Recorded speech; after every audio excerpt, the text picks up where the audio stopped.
This is John Woodward, and with me today, Ed Salvador, Diane Jameson, Jeff Cianco, and Jen and me all thank you for spending part of your afternoon with us. Debbie, it's good to see you again. Thank you for helping us set this up. Bernie, as the resident representative at Walnut Village, thank you for your commitment to working with the board and the other resident representatives. Look forward to hearing from you today. We have our format today is pretty simple. We have a short video. Then we're going to come back and ask Debbie to provide a live update on what's been happening at Walnut Village. We'll move quickly to our favorite part, which is the questions and answers. So Jen, let's get started.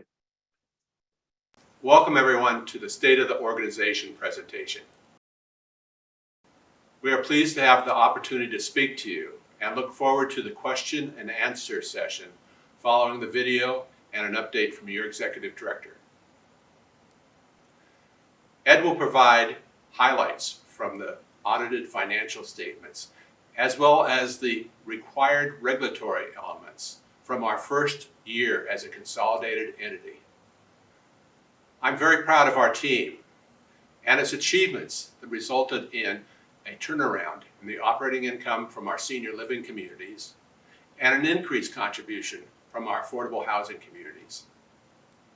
We are also pleased to support our community services programs like Market Day, Home Match, and Well Connected that serve thousands of older people outside of our communities. Current year challenges should sound familiar: occupancy, labor, and inflation. We continue to rebuild occupancy, but remain below pre-pandemic levels at most locations. Labor shortages, and particularly healthcare workers, affect all communities. Finally, we track inflation very closely and monitor wages to make sure that our employees are fairly compensated. We remain focused on lowering the cost of delivering services needed by both our current residents and future residents. We will also continue to invest in capital improvements and add services to address changing needs. Thank you. Hi everyone, I hope you're all doing well. The next few slides I'll be presenting are the audited financial statements for fiscal year 2022, which runs from April 1st, 2021 to March 31st, 2022. This was a big year for us because this is the first consolidated audited financial statements as a new company. The full report will be made available on our website. The first page is a statement of operations, also known as the income statement. Revenues for fiscal year 2022 grew to $372 million, or 4.5% from prior year. Revenues were impacted by our continued recovery on occupancy. Expenses were $371 million, or 2.2% increase from fiscal year 2021. With occupancy levels still not where we want it to be, expenses were managed well, primarily within salaries and wages. The third line that you see in bold is our metric that we use as a company to measure our performance, which is operating income before other operating charges. This measures our profitability and does not include investment income. For fiscal year 2022, we had a positive bottom line of $1.1 million compared to the prior year loss of $6.8 million. As I mentioned earlier, this is our consolidated audited financial statements that includes all of our entities, such as affordable housing, who had a terrific year. Moving further down the line to the next bolded line item is excess deficiency of revenues over expenses, which does include everything including investment income or loss. Because this was our first year doing a single audit as a new company, there were a couple of accounting impacts on the statement of operations that required a third-party expert to do a fair value analysis. One of those impacts was to the amortization of acquired intangible assets and other line of $15.8 million related to the valuation of resident contracts. The other and biggest change on this financial statement is other income net. The $675 million that you see there is the net of assets and liabilities as a result of the merger. The second page is the consolidated balance sheet, where you really see the strength of combining both organizations. Total assets climbed to $1.9 billion, with property and equipment making up $1.16 billion of that, which was also impacted by the updated fair value of Covia assets. Liabilities, particularly long-term debt, improved with the refinancing efforts that were completed last summer. As I mentioned, as a combined organization, our balance sheets also became stronger together. The top two graphs show the financial impact from COVID in 2021 on profitability, with operating income or loss before other operating charges, with a loss of $6.8 million to a positive gain of $1.2 million in fiscal year 2022. Our investment results on the bottom right, combined cash and investments for fiscal year 2022 was just over $600 million. With COVID impacting occupancy the way it did in fiscal year 2021, there was a strategic need to preserve cash. But in fiscal year 2022, we picked up from there and then some, with capital spending at almost $90 million. And in fiscal year 2023, our budgeted capital spend is almost at the same level as last year at $90 million. Occupancy levels continue to be a primary focus for this year. And as you can see from the first quarter, we are almost at 88% occupancy for residential, 93% for memory care, and 73% for the care centers. And the other major focus will be on controlling expenses as we continue to monitor our occupancy. We recently got some great news that Front Porch received affirmation from one of our credit rating agencies, Fitch, of an A rating with a stable outlook. We will be presenting to S&P, the other rating agency, in the next few weeks. As we start the budget and capital planning process for next fiscal year, we will still be doing it on two different systems. The processes will remain mostly the same, but in general, the operating budget will be guided by each community's management team with input from residents to establish the foundation for the budget, such as occupancy and expenses. Our goal for next year, as it is with every year, is to have a positive operating income before other operating charges.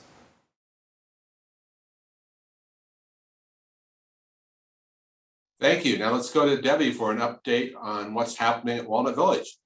Okay, thank you so much and welcome everyone. Thank you for joining. I'd like to start by thanking all of you for making me feel welcome. These past 4 months have been a great experience, and that has everything to do with you, the residents, the staff, and the people who make up Front Porch. To me, an indicator of how much people like working at their jobs is reflected in how long they've been doing it. Our average length of employment here at Walnut Village is 8.2 years, with some of our employees having served over 30 years of continuous employment with Front Porch. Life enrichment and resident care are 100% focused on enhancing the quality of life of our residents. We know that in this time of COVID, the more we can bring entertainment to our courtyard, the safer you are, and the more all of our residents can enjoy. So we've increased this, and we recently had the luau, which was really well attended and really fun. Many of our residents have joined Judy and the Butterfly Project, and I believe Walnut Village is single-handedly repopulating the monarch butterfly population, having incubated and released over 80 butterflies into our renovated Serenity Garden. Ethan and his team have been constantly busy. In addition to the general preventative maintenance and work orders that occur on a daily basis, Ethan and his team have managed the following CapEx projects: renovated the Serenity Garden and replaced umbrellas, repaired the parking garage carbon monoxide sensor, rebuilt the fireplace by the Red Chair Lounge, replaced 21 air conditioning units in resident accommodations and are awaiting 45 more, replaced the carpet in the Grove and veranda, refurbished 15 accommodations, purchased new flooring equipment to A, save water, and B, keep our flooring clean and in good repair longer, replaced common area furniture throughout much of the building, and improved the hot water recirculation, which also saves water. CapEx projects ongoing or to be completed this year through March of 2023. Cooling tower replacement, replacement of resident and campus door lock system, bistro courtyard fountain refurbishment, a pergola to enclose and hide the trash compactor in the back of the campus, and an enclosure for the garbage cans, refresh drought-tolerant landscaping and additional drip irrigation throughout the campus, refurbishment of the teak furniture in the outdoor common areas, and of course, Summer House 2, with construction on track to begin in the first quarter of 2023.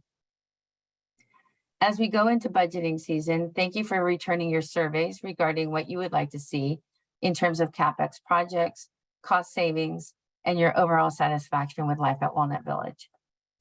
Due to your responses, future CapEx projects under consideration are solar panels to reduce our electric bill and help our planet, additional charging stations for electric vehicles, remote blinds and new outdoor tables for the bistro, replacing chairs in the PAC and LLC, and painting the building. The full survey responses are available at the welcome desk for your review. Recruitment, we continue to recruit for servers, a prep cook, an AM shift caregiver, and a knock shift nurse. Challenges, we've touched on it previously, and although we're doing better than some of our competitors, finding these staff to fill existing open positions is still one of our biggest challenges. We are focused on getting the staff we need to open the bistro for dinner, which we know is important to you, and reducing having to rely on agency staffing for some care positions. We've had some trespassers, so we continue to be focused on security, and we want to thank Front Porch for the authorization to add daytime security on the weekends. COVID is still part of our reality, and I remind and strongly encourage you to follow our COVID protocols and always wear your mask properly when in indoor common areas. The total number of COVID positive residents at this time is 0, and the total number of COVID positive team members is 1. Since the middle of June, when the BA.5 variant surged until now, we have had 8 residents impacted and 20 staff members. We continue to develop suitable programming for residents who are no longer able to join activities or who would prefer one-on-one activities in their apartment homes. Our chaplain will also be introducing a room visit program to ensure that residents who can't or prefer not to come out of their apartments are getting their spiritual needs met as well. Occupancy, we are currently at 86% occupancy. We have had 14 new residents for 11 units join us this year, but 17 have passed or moved away since the beginning of the year. For August, we had 1 move-in and 3 move-outs. We continue to increase our sales and marketing efforts and have signed referral agreements with 13 new agencies, reinstituted our agreement with A Place for Mom, and will continue to do monthly prospect and professional events.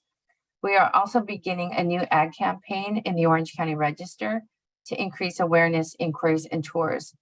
We will be emphasizing not only the quality of life here at Walnut Village, I think my lights think I'm not here, but the fact that we have 24-hour nursing, so we are able to manage more complex issues, which many of our competitors are not able to do. I think that this is the best nursing team I've ever worked with, and I know many of you feel the same way. And as always, thank you for being welcoming and friendly to prospects. The warmth of our villagers is what sets us apart. Cost savings, Ethan and his team are finding that there has been quite a bit of deferred maintenance, and those items now need to be addressed. Ethan and his team always try to do the repair themselves when feasible to save where we can. We have set all common area thermostats at 76 degrees and request that you keep your thermostat set to 78 degrees when feasible to reduce our power requirements. We know we're coming into a really hot weekend. So I know you're going to have to just do what you need to do. If you need to go to 74, you need to go to 74. We have turned off thermostats in empty apartments. We continue to focus on additional areas of cost savings that are important to you, such as water efficiency and the reduction of food waste. One area that we have been able to be very cost effective is in our workers' compensation or workers' comp cases. Walnut Village's staff has been injury-free for 1 year and 8 months, significantly reducing occupational health costs. Please be sure to congratulate our team members for working safely. Walnut Village continues to work with UCI on their innovative CareDex technology And we thank our robust Earthway Committee for their continued participation in UCI being able to improve this emerging technology. Your input has been invaluable. In concert with the Front Porch Communities Foundation, the Philanthropy Committee will be hosting a winter gala luncheon in early December. The luncheon will be a special one with a special purpose to help raise funds for charitable care to ensure that our Walnut villagers can remain here no matter what. In closing, I again want to thank you for your warmth and your welcome, and I hope to continue to grow our friendship and our Walnut Village family. That's the end of my portion. Thank you, Debbie. A fantastic report. You covered a lot of territory, but I'm so encouraged with so much positive developments, and obviously you've had an impact in a very short period of time. Thank you very much. I'm sure we're going to hear from other residents, but as we go into the question and answer period, but before we do, Jen, do you want to review the rules for the question and answer period? I think we might have lost Jen. Yeah, so the first rule is unmute your mic when you intend on speaking to the group. That is a best practice, folks. Okay, so I'm back to share some best practices. We've got two different groups of residents here, or maybe several. We've got the LLC, and it sounds like maybe somebody might be in the room that will be available to type in a question if there are questions in the room there. So the chat feature is available. The chat feature is available to everyone. So if you're joining us by your computer or your iPad, you should be able to use the chat feature. That is one of the options for you to engage with your question. The other way is to raise your Zoom hand. And I know for a fact that Walnut Village residents are highly proficient in Zoom, and they know how to use their Zoom features. So you can use your Zoom raise hand feature. You can also, if you're joining us from your home, you can wave in front of your camera. That's a great way to get my attention, and even the team. Sometimes if I can't see it, I'll get a DM from somebody else on the team that's paying attention. So many of us are paying attention. You have lots of ways to join the conversation. So you can wave at your camera, and then hopefully there won't be too long of a queue. We'll try to remain in order here. But if there is a queue, we'll put you in queue and then invite you to unmute your microphone when it is your turn. So in that, we have some questions that were submitted to us in advance. We're gonna go back and forth between the questions that were submitted in advance, and then we'll take a look at the gallery to see if anyone in their home has a question and they want to join the conversation. And we'll also cue the Lifelong Learning Center, and maybe Lifelong Learning Center, if there are no questions, you could do this, you're okay. If there are some questions, go ahead and type them into the chat. So those are lots of ways to engage. And we already have a question in the chat. We do. Yes, Bob. Thank you, Bob. Good question. We'll certainly get to that. Bob is definitely one of our tech friends. Okay, we are going to go to the questions that were submitted in advance. I'm going to just read them off here. Now that the merger is complete, some positions are or were overlapping and consolidations were in order. How many positions were consolidated and how many people are no longer with us? What dollar savings are represented as a result? Well, Ed, do you want to take the first shot at this? This is a pretty in-depth question, but because there's just so many moving parts right now, but do you want to make the first attempt? Yeah, sure. Let me, I think, the one thing I think we went into the merger with really, focusing not necessarily on reducing our, our full-time equivalents or FTEs. It was initially, really looking at the services that are duplicative across both Covia and Front Porch. A couple of those examples that we really, I think, were able to realize early on was consolidating services such as our audit firms, where we had separate audits, companies doing the same work, if you will. The banking, boy, I think we counted between the two, we had over 24 bank accounts that we had that we were using, and we've significantly narrowed that down, I think, to just like a handful of bank accounts that are active now. And then in the future, also we'll be looking at our investment advisory firms that we've got 2 as well, and looking to consolidate that. From a personnel and a people perspective, when you look at how many people we had last year compared to where we're at this year, we're about 10% less, than where we were at about this time last year. A lot of that really has to do with the community's response to where occupancy levels have been. The ability, to be able to fill some of those open positions as occupancy comes back, it has been difficult. One, primarily, the availability of folks out there, and to be able to bring them in has been a struggle pretty much across the board. But I think as we've seen those volumes stay, below our pre-pandemic levels, this really has been a tool that the executive directors have used during the last couple of years, to able to manage their expenses. So as the occupancy hopefully gets back higher, we'll look to, I think those employees and those open positions will continue to be filled. Thanks, Ed. Just as a reminder, because of the 2 pretty much distinct concentrations of service areas, one in Northern California, one in Southern California, we really didn't have a lot of duplication or overlap that we had to deal with. Our reductions in staff occurred through attrition, and we've just been very careful about hiring people back. The savings have come substantially from the refinancing, restructuring of the debt, and also some other changes structurally we were able to achieve through our new combined entity. We didn't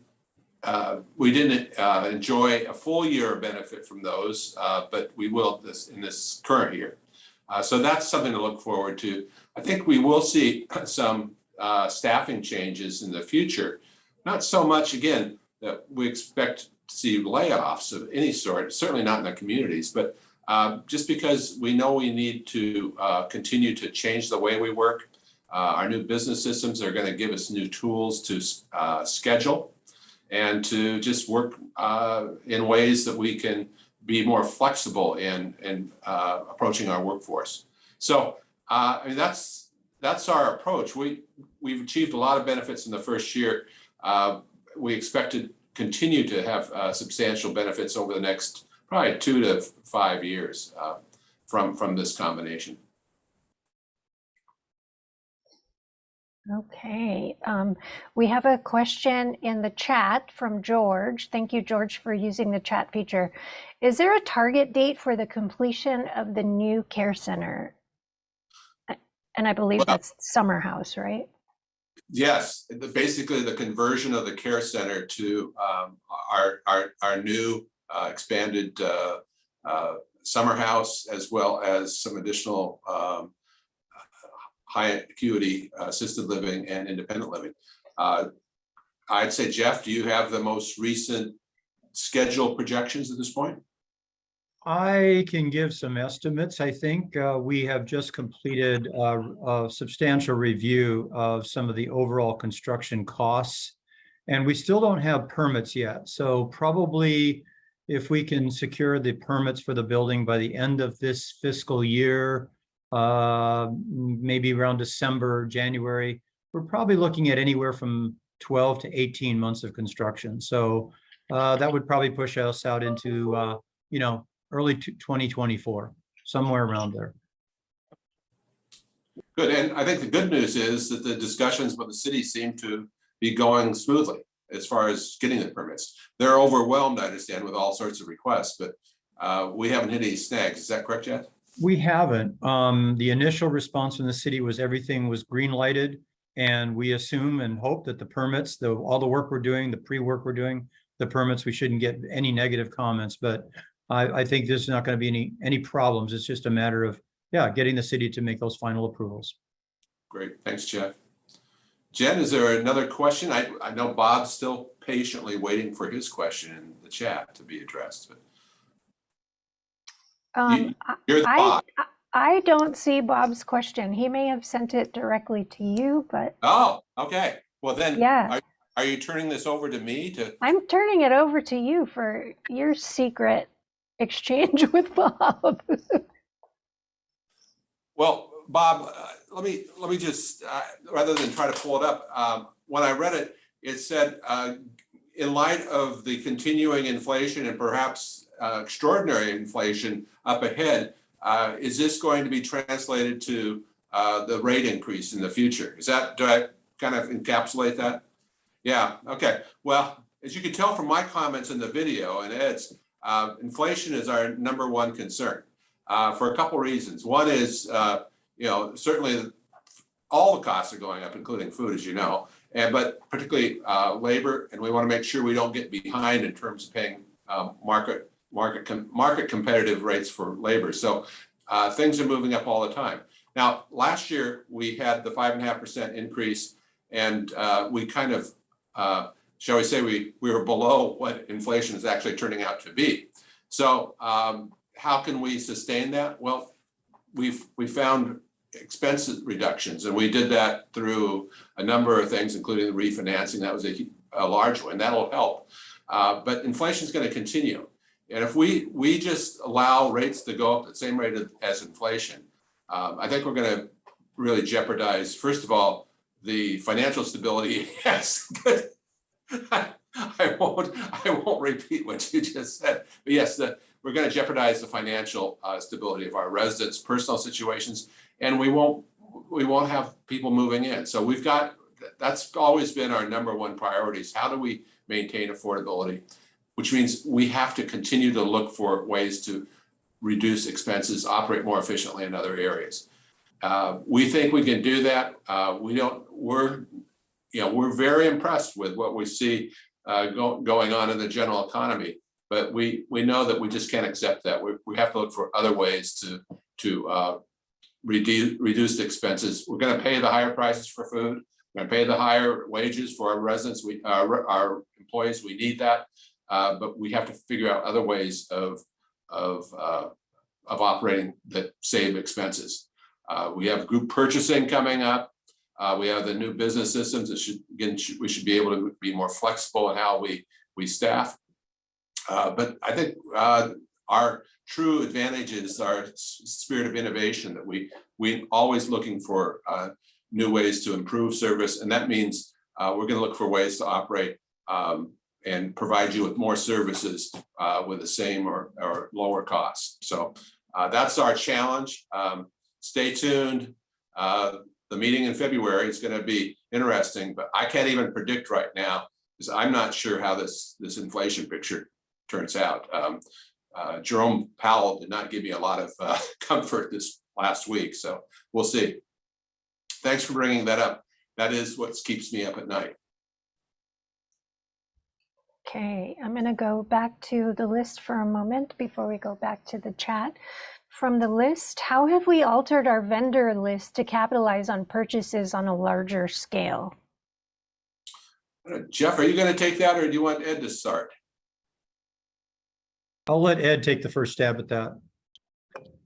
Be glad to. Yeah. So, I would say we have not altered our vendor list. So we've not limited the choices that communities currently have or had in the past on the vendors. But what we have leveraged is combining, both the Covia purchasing and the front porch purchasing into what John mentioned, into that group purchase, that broader group purchasing organization that we both belong to.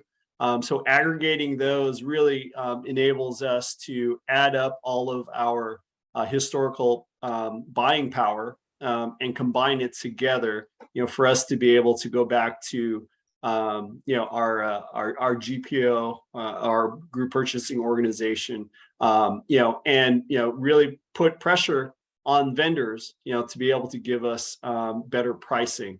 I would say we're at the very early start of that, and as we implement our new business systems, we're going to be able to leverage that much more effectively moving forward. And it'll give us the ability to be able to compare things where it might be less expensive to buy the same thing from this vendor versus maybe a vendor that we've historically have been using before.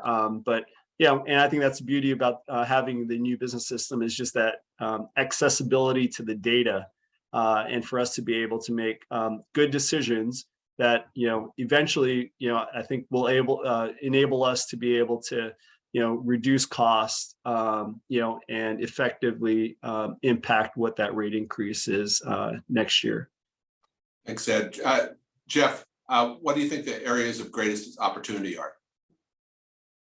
Well, I think, we need to look at the cost centers that drive most of our expenses.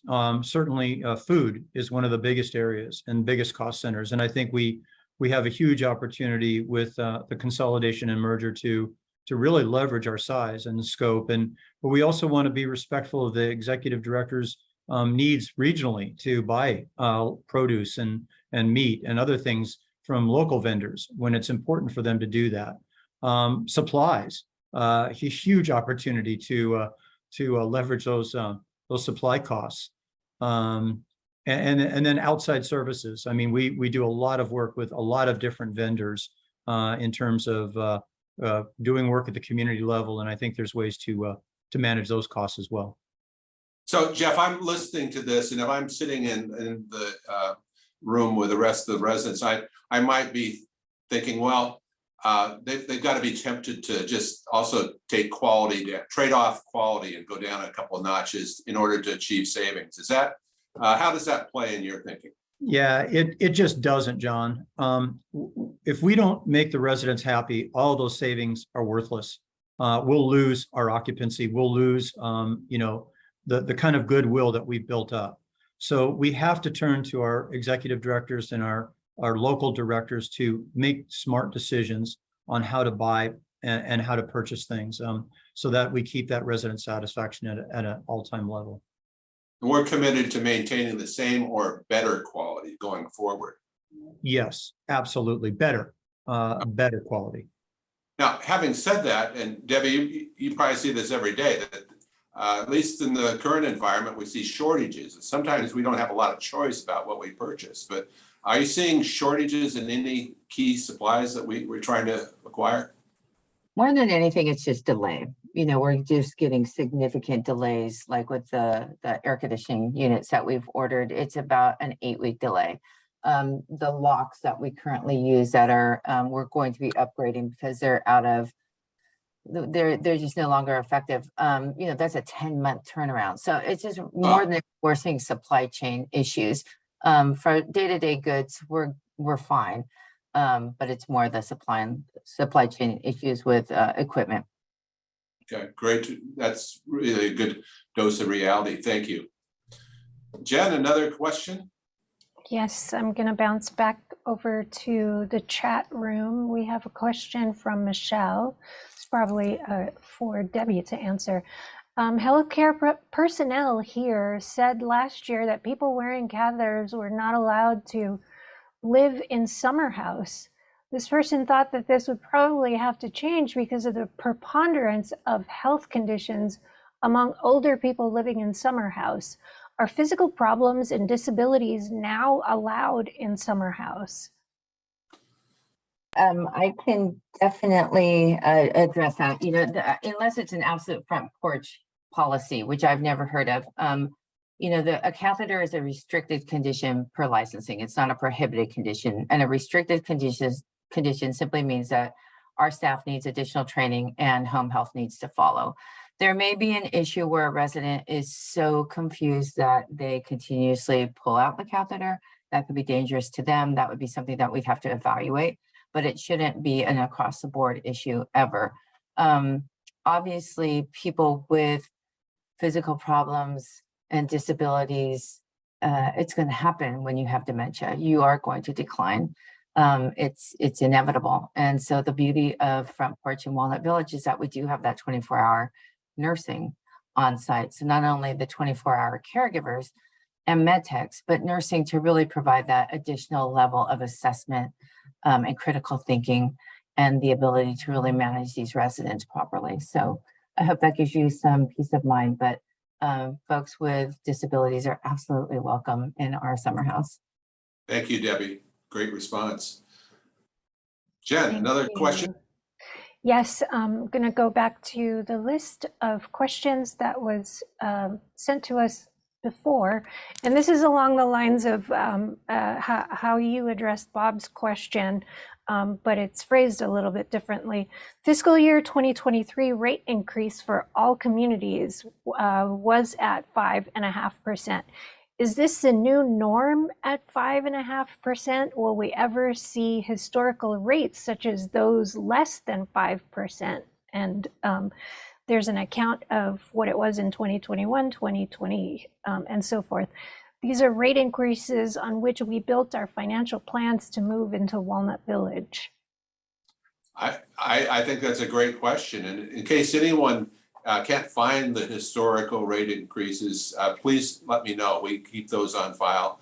And 5.5% was at near the high that we've raised rates. One of our hallmarks of rate increases at Front Porch is that I think we've been much steadier, less extreme ups and downs. So as a result, I think it's historically been easier to predict.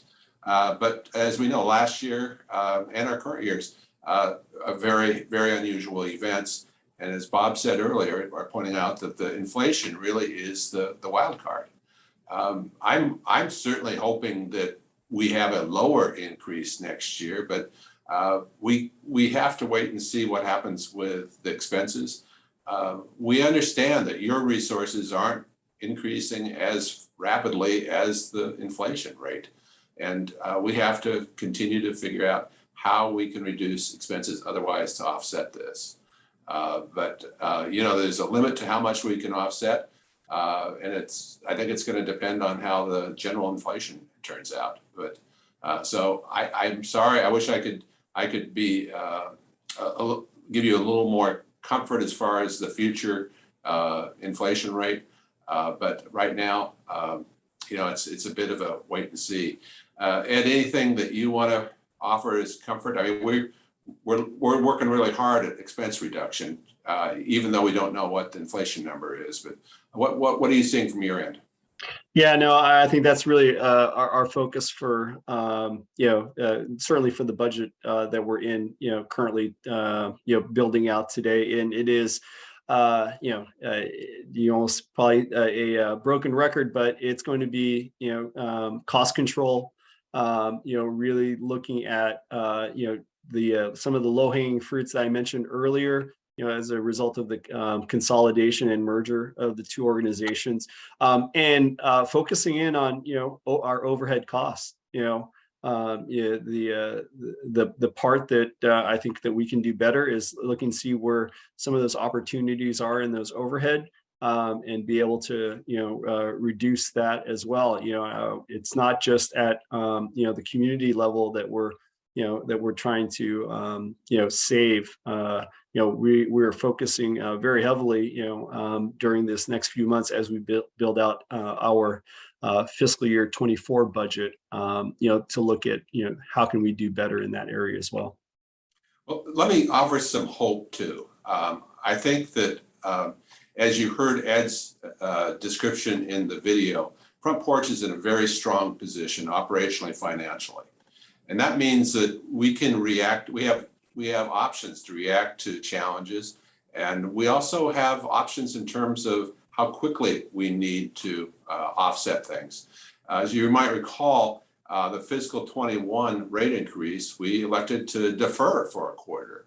And that effectively drove down the annual rate increase to under 4%, which was, it was kind of dramatic when you saw occupancy dropping and a lot of other uncertainty, but we thought that was a good message to send to residents.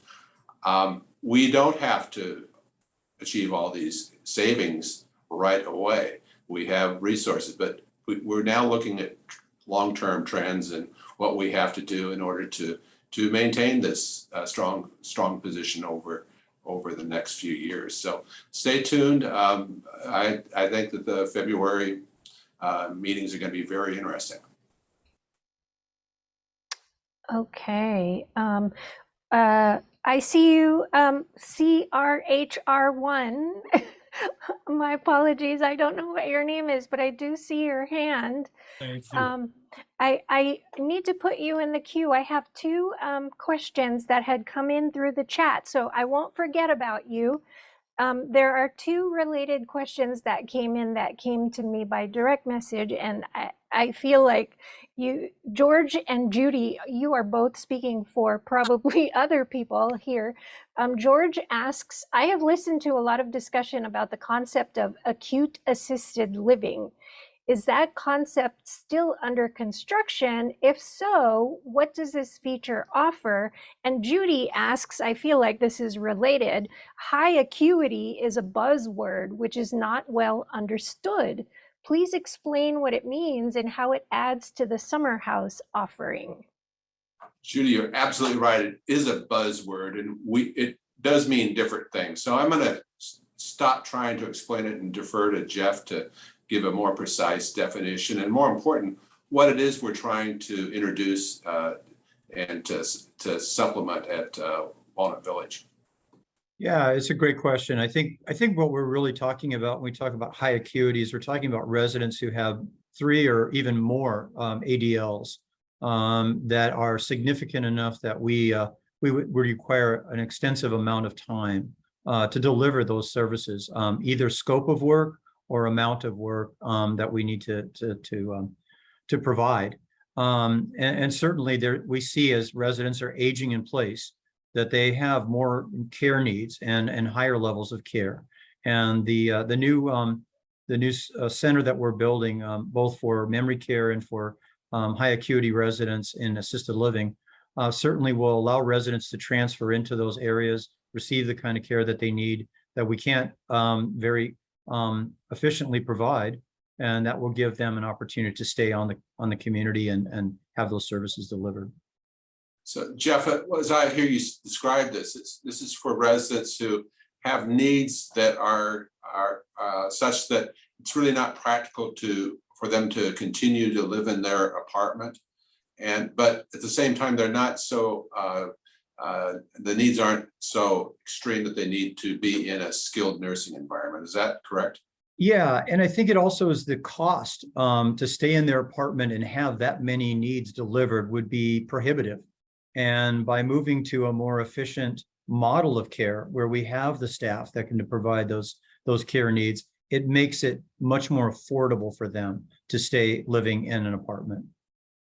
I have personal experience with this. My mother spent about 4 months in what we've been describing as a high acuity assisted living, and it was really we were really fortunate to have that available to her. So but I think, like all things, Jeff described the general concept, but as we started, we'll be listening to how it's to you and how it's working, and I'm sure we'll make adjustments. Jen, is there another question? Yes, we have someone that has been waiting patiently. Okay, Mr. CRHR1. You don't have to identify yourself. You can keep the code. It's quite all right. My name is Herman. We've lived here about 8 years. When we first moved in here, one of the things that attracted us was that there were 3 levels of care. Convalescent center up to the memory center. When they closed the care center, I have to assume that a portion of our monthly rent went to upkeep of the care center. It kind of bothers me that we were not compensated in any way, shape, or form for the care loss of the care center. When you're in business and you have a customer, if you take something away from the customer, you ordinarily, on the other hand, give him something else. And I felt that we were just taken away, not compensated in any way, shape, or form. And we were just subject, I won't say to arbitrary raises, because I'm sure you know what you're doing about that. But I felt in some way we should have been compensated for the loss of the care center, as that was one of the reasons we moved here. And I would think if you ran a survey, you would find among the older residents, that was one of the big reasons that they moved here. Well, thank And you. I was just curious what the thoughts were. Am I way off base? Or Well, is my thinking kind of in line? I don't think you're way off base. I think you're right. A lot, especially the older residents, when they saw the way our services are structured and senior living in general, with these 3 distinct levels of care, that when we changed, they saw this as taking away something that they were looking at when they moved in. Right. But here's the reality. It goes back to really what we were talking about earlier about looking at expenses and putting our resources where they're needed. The care center had 99 beds.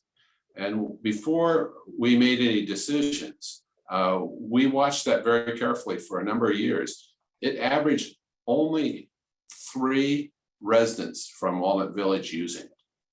3 out of 99. Very, very expensive to operate. We were losing about $2 million a year on the care center. And that translates directly to your rate increases. So we said, well, what are happening with those residents? Those 3 residents are still important, but we found that there are a lot of skilled nursing, high quality skilled nursing in facilities in the area very close by that could actually, by combining our demand with theirs, the care could be delivered a lot more efficiently. So having said that, goes back to Jeff's comment about, well, good, what do we do with the space? Well, memory care, we've been told for several years that there was more demand than supply available at Walnut Village. All the beds were full, and guess what? All the rooms were doubles. So we knew we needed to expand there. So we were responding to a resident need. But as Jeff said, some residents also had needs that weren't being addressed in the most efficient way. Delivering all these services to each apartment for assisted living needs, it's very expensive. And we thought that restructuring this and adding some assisted living would also be the most appropriate for the overall resident needs. So yeah, you're right. Things change from when you first entered, and they'll continue to change because the needs change and the healthcare delivery changes. So I hope that it explains our thinking, but it was always driven by the needs of the residents. And but I agree with you. Some people said, well, wait a minute, that's taken away something. But what we also took away was a pretty large expense that was a drag on your rates. Jeff, anything to add on this? Well, it didn't change the rates though. Oh, they didn't go up as fast as they would have, Herman. That's That for they're sure. going to go up is a given. That's just something you take for granted now. It's the way we live. It just, I see more and more notices in the emails every week about somebody is at Town and Country, somebody is here, somebody is there. So obviously there is a lot of need for a short-term care center. And that's what was so appealing. Nothing, I didn't have any health problems, but it was always there. And it's a good feeling to know it's there if you need it. And I just feel that something was taken away. But Jeff, as I say, if I was an accountant, I could probably figure it out better, but I'm not. Yeah, I think to John's comment, I understand why you feel you lost something when you, for especially long-term residents that moved into the community. It was a financial burden to all of the residents if we would have maintained it. And I think you would have found that either the rates would have gone up extremely high, or something would have changed in order to offset some of those deficits that we were encountering. And in many ways, I think we would have been really hard pressed to even keep the staffing model that we had there running appropriately to meet the requirements. So there's a number of reasons why I think we could look back and say, was it a good decision? I think it was. I think the new high acuity assisted living and the summer house program that we're bringing to you are going to be two options that we believe are going to be more valuable to you in the future than the care center that wasn't being used by the residents. And oftentimes, many of the residents had insurance programs or insurance contracts that prohibited them from going into the care center. We weren't able to accept them. So even if it was there were many instances where residents had alternate insurance providers that were not allowing them to be cared for at Walnut Village. I do have one question I want to ask you. Yes. In the bylaws, is there anything that says about a cap on the monthly raises, on the yearly raises? No. No. So there's no cap of any type. There's no cap. Okay. Thank you. You've been very informative, and I feel you've answered my questions. I'm not always thrilled when I write the check every month, but that's the way it is. And I would always recommend this place to anybody who ever asks me. Herman, thank you very much. You. I want to echo on behalf of the entire team. Every day we think about how the burden of writing that check. And even though there's no cap, we never want to do anything to raise the rates higher than we absolutely need for our long-term stability. And to the extent that you don't think that, or there's some doubt about that, you can stop any one of us, because this is all we talk about all day long. And Debbie hears about it and she shares it with us. These meetings are really important, because one thing we'll take away from this conversation is the burden of these cost increases on our residents and also their well-being. It's something that people worry about, and we take it very, very seriously. And I hope you continue to challenge us and ask us where we're spending our money, because it's really your money. Thank you. Thank you. Jen, another question. Yes. Okay. So we're going to go back to the list before we go back to the chat. So from the list, I want to make sure that Ed's ready, because this is Ed's question. Okay. So there are a number of figures that are shared, and I'm looking at the question, Ed, that starts with page 15, 17, and 19. I'm going to boil down to the actual question itself, in that it looks like the question is the increase of 1.3 million, and it looks like from the affordable housing salaries. Will this affect all of the budget numbers? Am I interpreting that? Yeah, so let me, I think maybe correctly? reach back a little bit in history here.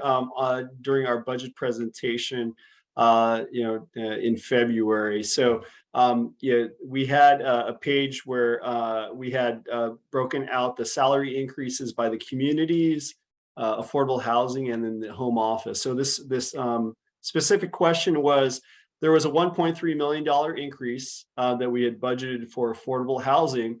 But then we had another, I think the next slide was, well, we showed a 7-person decrease in FTE counts on that. So yeah, I think the question is, well, why you're reducing the number of people in that FTE count, but you're increasing it by 1.3. So I think that math didn't work for, and I can understand why. And I think maybe a better explanation should have been that, part of that was the normal merit increase that of 3.5% that we had for the fiscal year, and then also another piece of it was moving those folks in affordable housing, within a 403B program that they had, and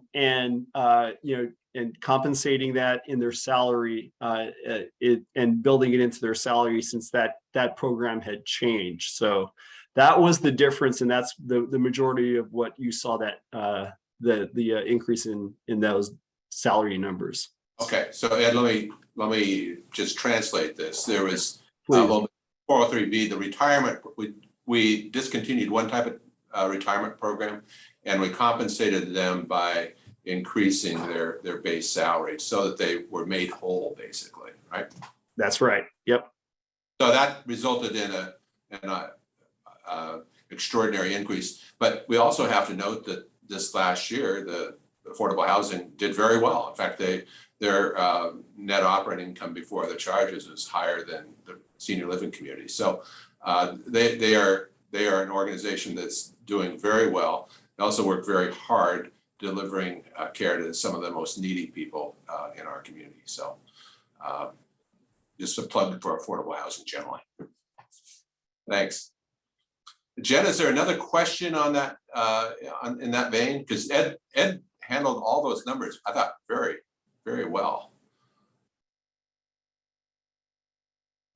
Well, we might have lost Jen. Yeah, I think that was it, John. I think there was a lot of detail in, I think, that question there, but I think that was the gist of the question. Okay, well, this is, oh, you're back. Jen, I was just about to take over the chat room. Could you? No, it's all yours. Oh, shucks. That was going to be my entertainment for the day. Okay, let's see. We still have, we have one more question in the previously submitted list, but we still have questions in the chat. I'm going to go back to George, who asks, will we have RNs on staff?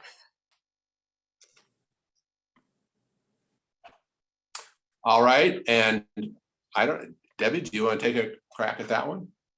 Well, we don't, an LVN can do just anything that an RN can do except for hang an IV, and we don't typically hang IVs here. So, unless we find an RN who is able to work within current nursing wage that we're able to offer in order to keep rates as low as possible, but still provide great care, there's no big necessity to have an RN in this setting at this time. So Debbie, do you want to just make a few comments on just the challenges associated with recruiting any healthcare related employee at this point? So as many of you all know, healthcare took a huge hit during COVID. It's an extraordinarily challenging, stressful job to start with, and then adding the additional burdens of COVID and the mandates and the unknowingness, especially in the beginning. Nurses were very, very overworked, very tired, and we put a lot of stress on them. That being said, we've been so lucky that we've had a very dedicated group of nurses who have really stuck with Walnut Village through thick and thin, and who could probably make more money somewhere else, but they love the residents, they love the environment. And so we want to continue to celebrate them, encourage them, and really get behind them as much as possible to make sure that they do stay here. We know that the best thing to do for you is continuity of care. And the more the residents and the staff know you, the longer they know you, the better they take care of you. And so we want to continue to keep that going. We do have one recent nurse who is on the knock shift, who does have a second job, who finally has just needed to reduce her hours. And so we are going to be looking for a part-time knock shift, which is the overnight shift, LVN. We do have a couple of resumes. Obviously we're looking at folks who are newer nurses who we can train, who can really start learning how to operate in this kind of setting, communicating with pharmacies, families, PCPs, etc. So we've been lucky, and I'm crossing my fingers. Thank you, Debbie. It's a really tough area. It's going to stay this way for a while. So I like what you're doing to support your staff. Jen, another question. Yes, I'm going to go to the chat now from Bob. Bob's question is, if the new Summer House 2 will offer a new level of care beyond assisted living and separate from memory care, are we marketing this as a unique feature for new residents not available at other facilities? Interesting. I don't know, Jeff, do you want to comment on that? Yeah, I mean, that's a good question. I don't think we're unique in that we offer memory care and high acuity assisted living. I think what the challenge and what the benefit here is that we know there's a real need. There's a need for more memory care, because every time we build memory care at our communities, we fill up and we have a waiting list. And we also know that there's a need for high acuity assisted living, because our residents are living longer, aging in place, and they want to find accommodations that can be more effective and efficient for them. So I think it is a differentiator for us, I think, to offer those services to our prospects. But I think it's also just a factor of meeting your needs and meeting the needs of our future residents. Thanks, Jeff. Jen, is there another question in the chat room? There is a question in the chat from Michelle. I've noticed new residents are often very infirm and using walkers or canes. Has the level of infirmity as resident entrance requirement gone down because we no longer have a care center? I estimate that some new residents could go straight to a care center. Debbie, any thoughts on this? Yeah, I mean, we're a residential care facility for the elderly. That's how we're licensed. And obviously we don't discriminate on multiple fronts, and especially when it comes to violating the Americans with Disabilities Act. We want to make sure that all of you are able to receive the same services also. I think, regarding the care center, there are prohibited conditions in our setting. There are restricted conditions. The prohibited conditions, which would require someone to go to a care setting or a care center setting, are things like tracheostomies and feeding tubes, things that we can't manage here. And again, because we do have the 24-hour nursing, and to kind of bank off of Bob's question, it's not unique, but it is elevated. So we are able to manage injections and diabetes care, and if somebody is no longer able to bear weight, we can bring in a Hoyer lift to keep them here. The goal is for them to receive the same services coming in as you're going to expect as you continue to age, and so that you'll never have to leave also. And so, I think just to let you, to answer your question, I don't know that we've changed any policies, but we do have obviously non-discrimination clauses, and we can't violate the American with Disabilities Act, and we want to encourage all of our residents to come however they are, so that we can continue to take care of you when you become that way as well. Great response. Thanks, Debbie. Jeff, do you want to provide any reassurance about changing policies or our approach to admitting? Yeah, it's not a change in policy. I think we require the same level of review by a physician when a resident comes to our community and wants to move in. We look at their primary diagnosis and we examine to make sure that we can meet their needs. And some residents come in earlier in their life and need less care, and some residents wait longer and come in and need more care. And so this is just a changing environment. And I think we're seeing people who wait longer because either they have more choices to live at home or they've waited longer because they just weren't ready to move in. So it's certainly not a policy change. It's just more of an environmental change and factors in people making different decisions and choices in their lives. And this isn't particular to Walnut Village or even Front Porch communities, but it's really a trend we're seeing with all senior living organizations, correct? It's everywhere, and these questions are being asked almost at every state of the organization meeting. It's very clear that there's a perception that our residents are moving in more elderly and needing more help. Okay. Jen, did we exhaust the chat questions?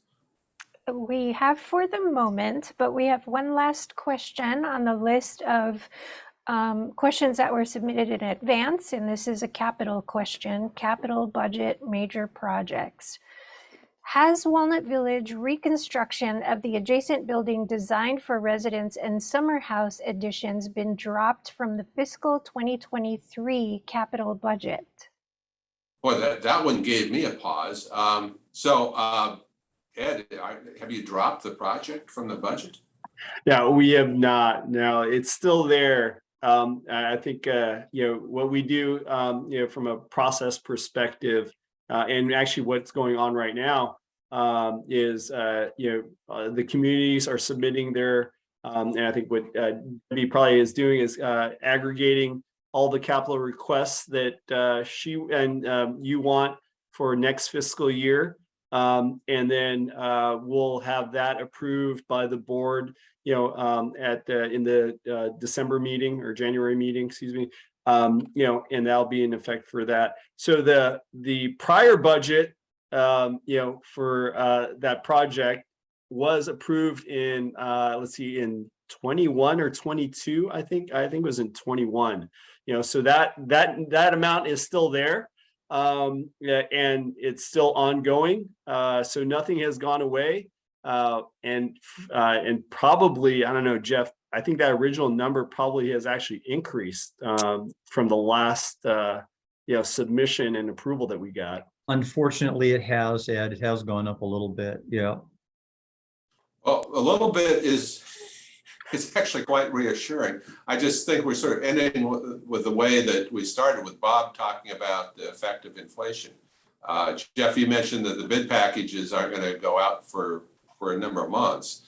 And quite frankly, the construction costs have been experiencing the same types of inflation pressures that we've been talking about operating costs. So we will see, but we have ways of adjusting the budget and doing this in a timely manner so we don't delay the project. So, but we're watching those costs closely. I see your hand. Herman. Go ahead. Go ahead, Erwin.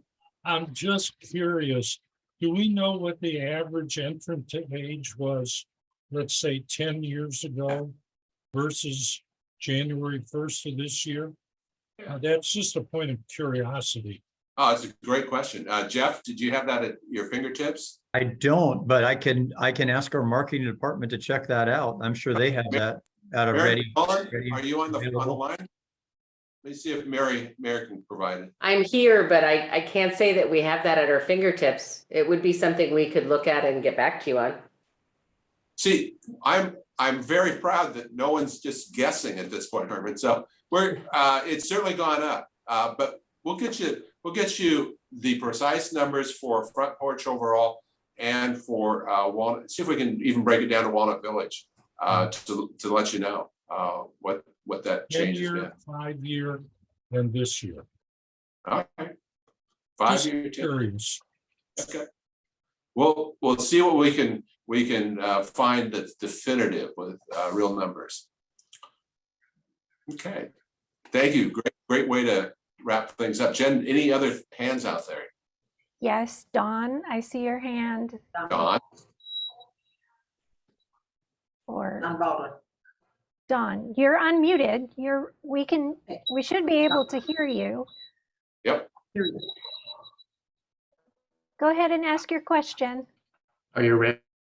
Yes, yes. Right.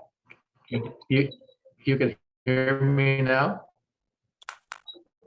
Yes, we Yes, can you hear can hear you me now? somewhat. Your video feed seems to be a little bit spotty. Maybe if you turn your camera off, we'll get the audio. We'll get the audio pretty well. Okay, can you hear me better now? Yes. Perfect. I'd like to make a statement, first of all, to attach to Herman's comment about closing the care center. That was the major reason that Colleen and I moved here. When it closed, we were really quite disappointed. Unfortunately, we were required to use the services of an outside skilled nursing center a couple of months ago. Very unfavorable. Final point on that as a statement is that we also used to get a tax deduction on that. Gone. So my questions now are,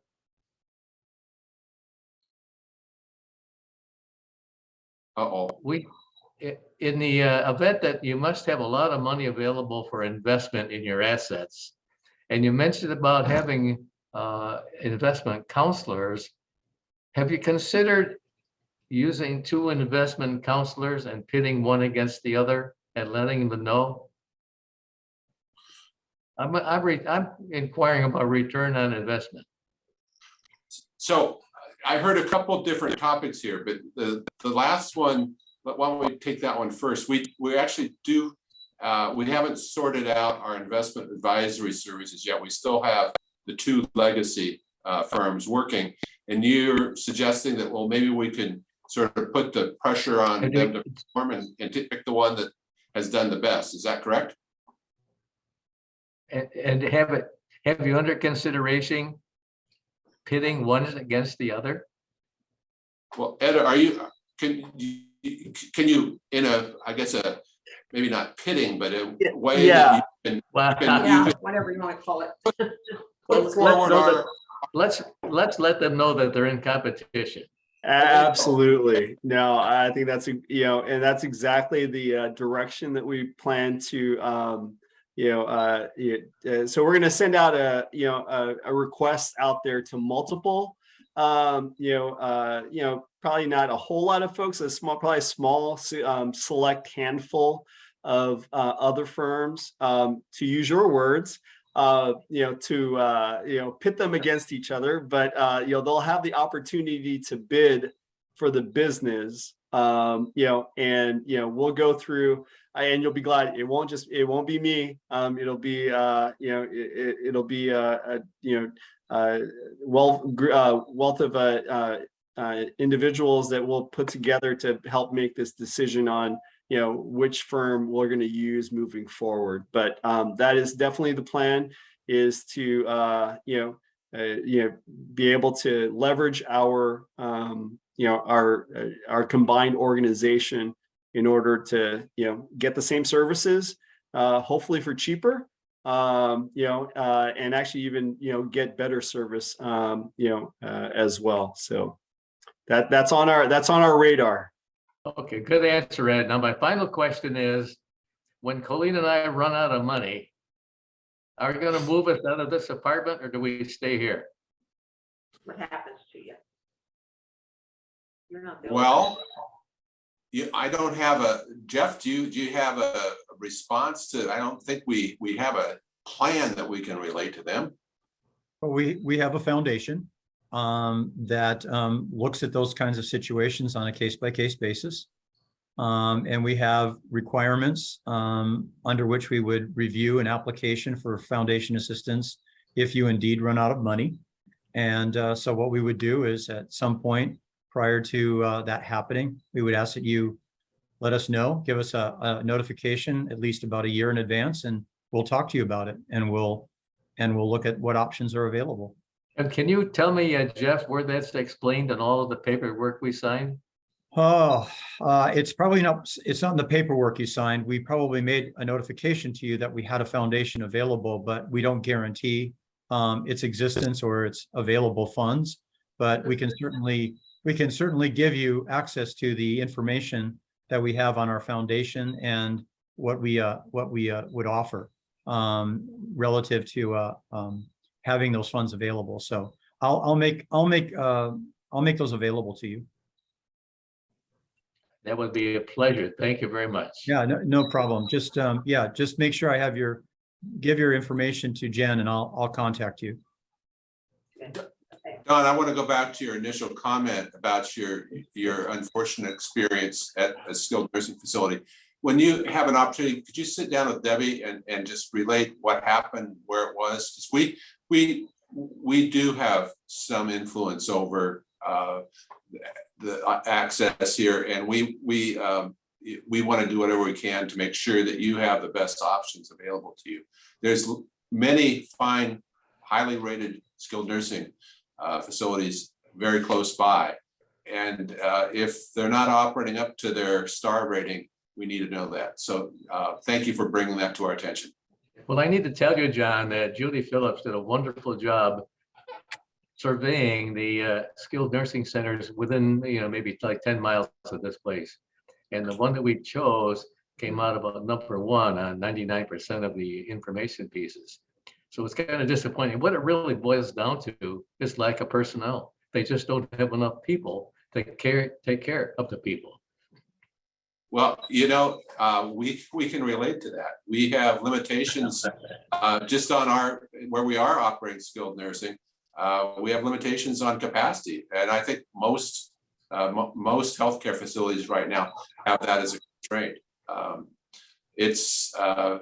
It really begs the question of why services aren't being consolidated into fewer facilities so that staffing is available. But it's a problem that's rampant in health.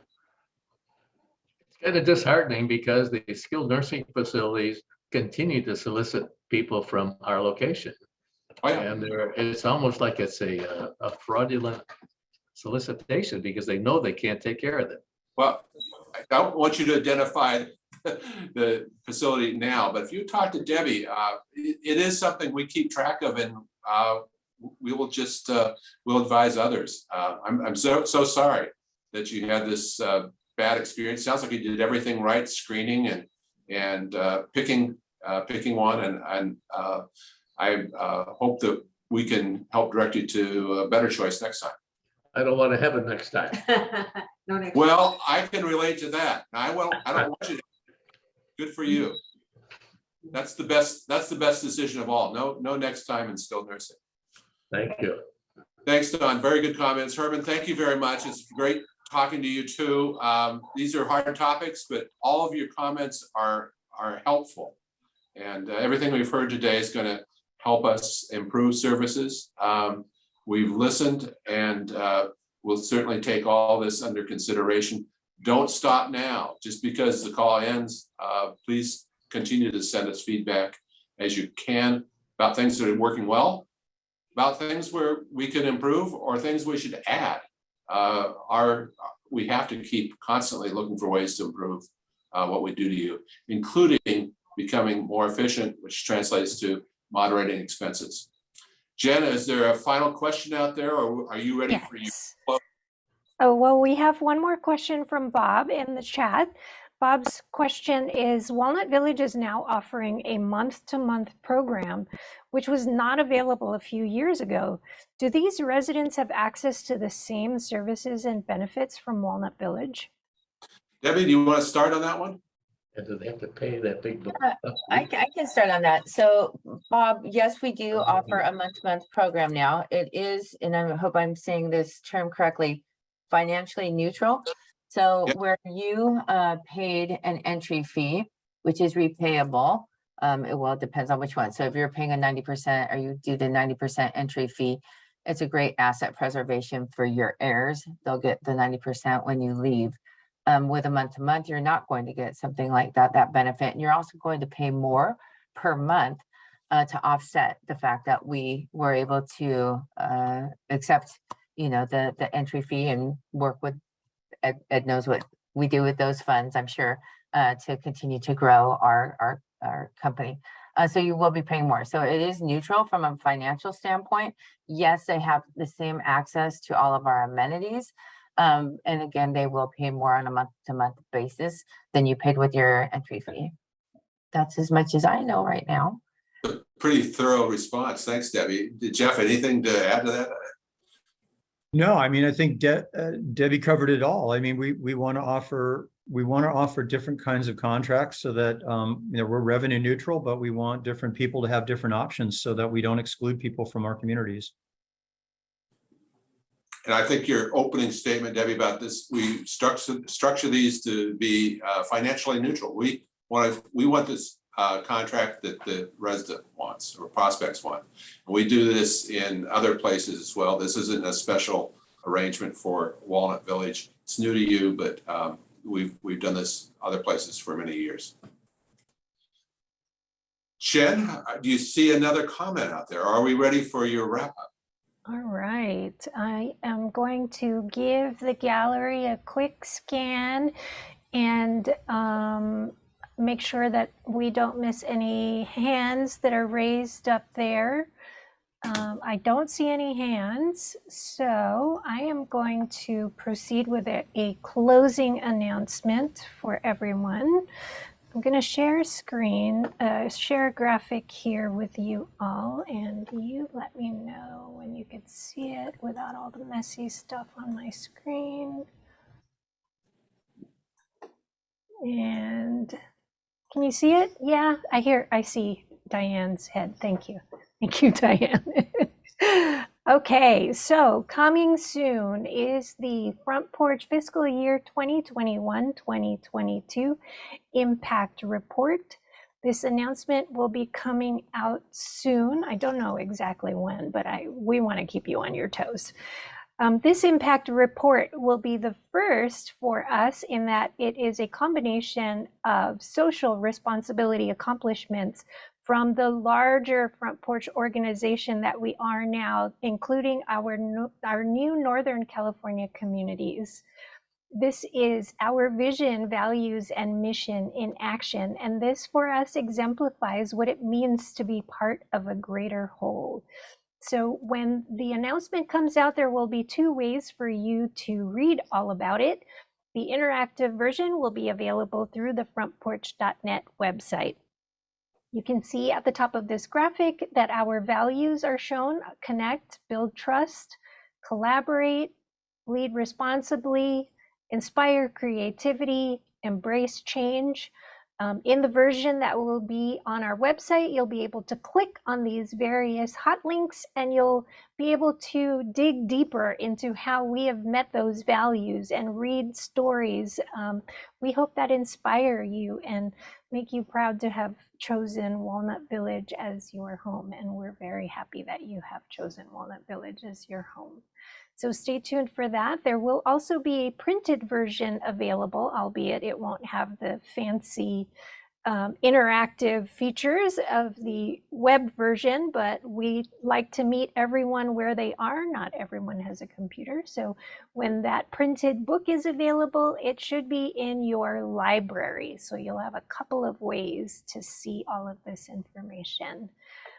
Thank you, Jen. Thank you, Debbie, for setting this up. Look forward to seeing all of you soon. Take care. Everyone.